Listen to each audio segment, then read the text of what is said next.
Possibilities کیا نظر آ رہی ہیں؟ کیا امکانات ہیں کہ یہ مذاکرات ہو پائیں گے اور انڈائریکٹ مذاکرات کے کیا امکانات ہیں؟ جو شرائط دونوں طرف سے دی گئی ہیں وہ ان میں فاصلہ بہت زیادہ ہے اور بہت بڑا خلیج ہے اور اسے پاٹنا بڑا مشکل ہوگا، لیکن پاکستان جو ہے اس کی کوشش جو ہے وہ قابل تحسین ہے، کیونکہ پاکستان جو ہے ایک پیس میکر کے طور پر ابھرا ہے، ایک پیس بلڈر کے طور پر، اور اسے تمام ممالک تمام فریقین کا اعتماد حاصل ہے، تہران کا، واشنگٹن کا اور خلیجی ریاستوں کا جو بھی ان کے فرما روا ہیں ان کا اعتماد ہے۔ تو ایسا کوئی اور دوسرا ملک نہیں ہے، اور پاکستان یہ کام جو ہے دوسرے جو پیس میکرز ہیں، مثلا جو اس ریجن کے ہیں، پاکستان کے قریبی دوست ہیں، ترکی ہے، مصر ہے، عمان ہے، ملیشیا، انڈونیشیا، چین بھی جو ہے پس پردہ کوشش کر رہا ہے کہ یہ جنگ کسی طریقے سے ختم ہو جائے، لیکن جیسا کہ میں نے پہلے کہا کہ جو سخت پوزیشنز انہوں نے لی ہیں وہ ٹیکٹیکلی درست ہیں، کیونکہ اس کی وجہ یہ ہے کہ ان میں باہمی اعتماد نہیں ہے۔ پاکستان کا ایک یہ بھی کام ہوگا کہ اس قسم کی جو اس کی فیسیلیٹیشن ہے اس کے ذریعے ان دونوں ممالک میں کوئی ایک معمولی سی بھی تھریش ہولڈ آف ٹرسٹ بلڈ کرے، ورنہ اس کے بغیر جو ہے جنگ بندی بھی نہیں ہو سکتی۔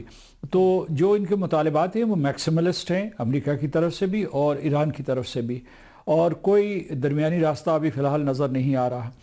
امریکہ جو ہے اس کے اس وقت جو سب سے تشویشناک صورتحال ہے وہ یہ ہے کہ اسرائیل نے اپنے آپ کو اس پورے کے پورے عمل سے دور کر دیا، اور انہوں نے کہا کہ انہوں نے لا تعلقی کا اظہار کیا ہے۔ تو اس وجہ سے یہ ہے کہ اگر ایران اور امریکہ کے درمیان کوئی معاہدہ ہو بھی جاتا ہے، کوئی سمجھوتا ہو جاتا ہے، تو اسرائیل جو ہے وہ اپنے حملے جاری رکھے گا۔ اس کی ایک وجہ یہ ہے، بنیادی وجہ یہ ہے کہ امریکہ کا نسبتاً ایک محدود ایجنڈا ہے اور اسرائیل کا ایک لانگ ٹرم ایجنڈا ہے، گریٹر اسرائیل کا، تو اس کی وجہ سے اس کی یہ کوشش ہوگی کہ اس سنہری موقع کو ہاتھ سے نہ جانے دیا جائے۔ اس میں جو ہے اگر آپ جو جنگ کے سارے کے سارے عواقب اور نتائج دیکھیں گے تو آپ کو ایک چیز بہت کھل کر سامنے آئے گی کہ اس میں پوری کی پورے جو ہمارا یہ ایک pocket of prosperous Muslim countries تھا، خلیجی ریاستیں اور ایران جو ہے، یہ سارے کے سارے کی جو ان کی اکنامک ڈیگریڈیشن ہو جائے گی، یعنی مطلب تباہی امت مسلمہ کی ہوگی وہ، اور اس کے جو دور رس نتائج ہوں گے۔ تو لیکن کیا اس کا یہ مطلب ہے کہ پاکستان اپنی کوششیں ترک کر دے یا ان کو اس طریقے سے جس طریقے سے پاکستان کو اس میں ریزیلینس دکھانی ہوگی، کیونکہ یہ جو سفارتکاری ہوتی ہے، ثالثی ہوتی ہے، یہ کوئی آسان کام نہیں، خاص طور سے ایک ایسی صورتحال میں جب دوسری جنگ عظیم کے بعد یہ پہلی بڑی جنگ ہے جس میں اتنے ممالک براہ راست انوالوڈ ہیں، اور اس کے علاوہ یہ ہے کہ ان کے اختلافات اتنے زیادہ ہیں، اور تو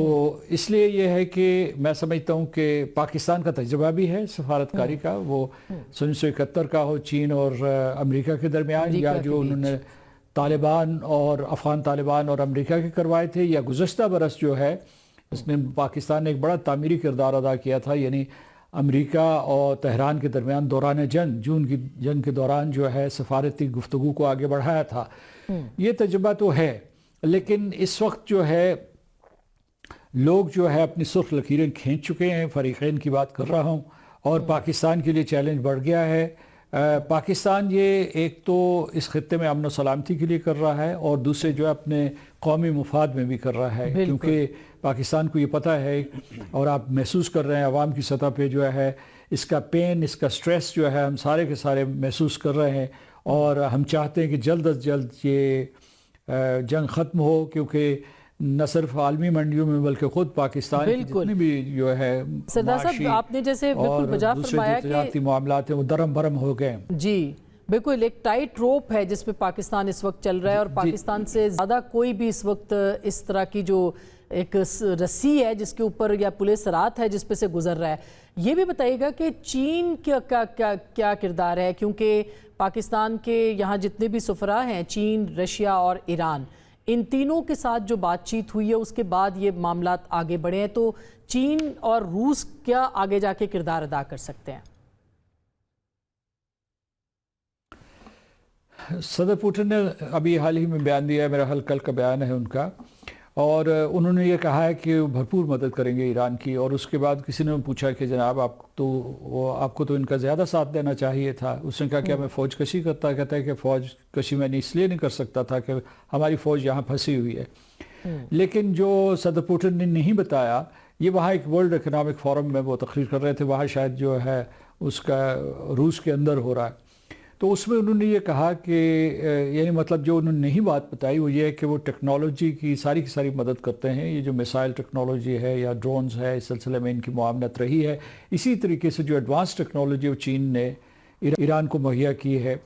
اور پھر یہ بھی میں بتاؤں گا کہ چین نے جو BRI belt and road initiative کے تحت تقریباً $400 بلین کی یہاں انویسٹمنٹ کی ہوئی ہے. مطلب درجہ بدرجہ ہوگی لیکن وہ ایران میں کی ہوئی ہے. ابھی بھی اس جنگ میں بھی جو ہے بہت بڑی ان کی ٹیکنالوجیکل سپورٹ رہی ہے. آپ کو یہ میں بتاتا ہوں کہ وہ وینزویلا ہو یا ایران ہو، اصل حملہ چین کے اوپر ہے، کیونکہ چین ہی ان دو ملکوں سے بھاری مقدار میں تیل خریدتا تھا اور گیس بھی خریدتا تھا، اور اس کی جو صنعت و حرفت ہے وہ اس کے اوپر انحصار کرتی تھی. تو اس وجہ سے یہ ہے کہ یہ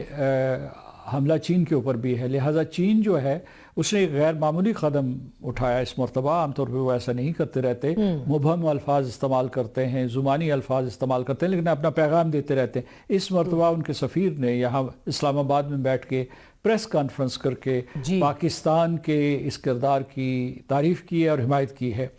اور دوسری طرف جو ہے ملیشیا کی طرف سے ملیشیا کے وزیر اعظم نے بھی پاکستان کی سفارتکاری کی کوششوں کی تعریف کی ہے.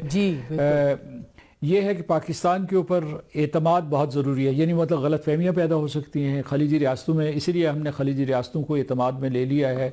اور یہ کوششیں اس وقت تک جاری رہیں گی جب تک کہ کوئی مثبت نتیجہ سامنے نہیں آ جاتا. اور کوئکلی سر یہ بھی میں جاننا چاہتی ہوں کہ جو ہمارے بارڈرز ہیں، ظاہر ہے کہ ایران کے ساتھ ہم ایک طویل بارڈر شیئر کرتے ہیں، وہ ہم کس طرح سے سیکیور کریں گے؟ کیونکہ کوئی سازش جو ہے وہ یہاں سے اگر ہوتی ہے، اسرائیل تو کوششوں میں ہے کہ وہ سعودی عرب کو بھی انوالو کریں، خلیجی ممالک کو بھی، پاکستان کو بھی. اس کے لیے پاکستان کو کیا کرنا چاہیے؟ سب سے بڑا خطرہ یہ ہے اس جنگ کا کہ اگر ایران میں ایک متبادل نظام آتا ہے تو ہمارے لیے ایران کے ساتھ معاملے طے کرنے میں بڑی غیر یقینی کیفیت پیدا ہو جائے گی. دوسری بات یہ ہے کہ اس وقت جو جنگ ہو رہی ہے اس کی وجہ سے جو ایران کا نظام پورے طریقے سے درہم بھرم ہوا ہے، تو اس کا ہندوستان فائدہ اٹھا رہا ہے اور اٹھائے گا. ہندوستان نے پاکستان دشمنی کا ثبوت دیا ہے. جو جے شنکر نے ابھی بیان دیا ہماری ثالثی کے کردار کے اوپر ایک انتہائی گھٹیا اور یعنی مطلب اخلاق کی اقدار سے گرا ہوا ہے، اس نے بیان دیا ہے. ان سے ان کی بدنیتی ظاہر ہوئی ہے، لیکن اس سے زیادہ یہ ہے کہ ہندوستان کی چونکہ ایران کے اندر اس قسم کے سپائنگ، سراغ رسانی اور جاسوسی کے نیٹ ورکس موجود ہیں جو پاکستان کو نشانہ بناتے ہیں، اور انہوں نے کچھ لوگوں کو بھرتی کیا ہوا ہے اور ان کے ذریعے جو ہے پاکستان کے اوپر حملے کرواتے ہیں. تو اگر نقل مکانی شروع ہوئی، ابھی جو ہے نقل مکانی شروع نہیں ہوئی یا مہاجرین کی آمد کا سلسلہ شروع نہیں ہوا، تو ہندوستان اس سرحد کو مزید والٹائل کرنے کی کوشش کرے گا اور اس کے بعد پاکستان کے اوپر حملے تیز تر کر دے گا. دوسری چیز جو ہے اسرائیل کا جو منصوبہ ہے، اس کے 2-3 منصوبے ہیں کہ ریجیم چینج ہو جاتی کوئی، لیکن اس کے ساتھ اس کا ایک اور منصوبہ یہ ہے کہ ایران کے ٹکڑے ٹکڑے کر دیے جائیں، خاص طور سے جو اوپر کی طرف یہ بلوچستان، سیستان اور اس کے علاوہ خوزستان، اس میں بلوچستان پھر بھی جو ہے آذربائیجان اور کردستان. جی تو اس کی وجہ سے اگر یہ جس قسم کا تجربہ انہوں نے لیبیا میں کیا یا عراق میں کیا یا سیریا میں کیا کہ وہاں خانہ جنگی شروع کروا دی، اور جو ایران کی پریفری ہے اس کو اگر انہوں نے چھیڑنا شروع کیا، اور یہ ان کا تجربہ ہے، یہ ان کا پچھلے 2-3 دہائیوں کا تجربہ ہے کہ پورے خطے کو اس طریقے سے جو ہے وہ حصوں بخروں میں بانٹ دیتے ہیں. تو پاکستان کے لیے جو بھی چیلنجز ہیں وہ کئی گنا بڑھ جائیں گے. جی ایسے ہی ہے. بہت شکریہ سر، آپ نے ہمیں وقت دیا. میں چاہوں گی کہ آپ بھی اس پہ کمنٹ کریں اسی سوال کے اوپر کہ چیلنجز ہمارے لیے، مطلب واقعی وہ رائٹرز نے لکھا تھا کہ پاکستان سے زیادہ تو کوئی بھی ایک تنی ہوئی رسی پہ نہیں چل رہا. جی تو کیا کہیں گے آپ؟ جی آپ کی بات بالکل ٹھیک ہے. دیکھیے جو میں پہلے رسپونڈ کرنا چاہوں گا جو حسین باقری صاحب نے جو بات کی ہے، مختصراً میں 2 پوائنٹ اس میں سامنے رکھنا چاہوں گا. ایک تو یہ ہے کہ دیکھیے جب سے جنگ یہ شروع ہوئی ہے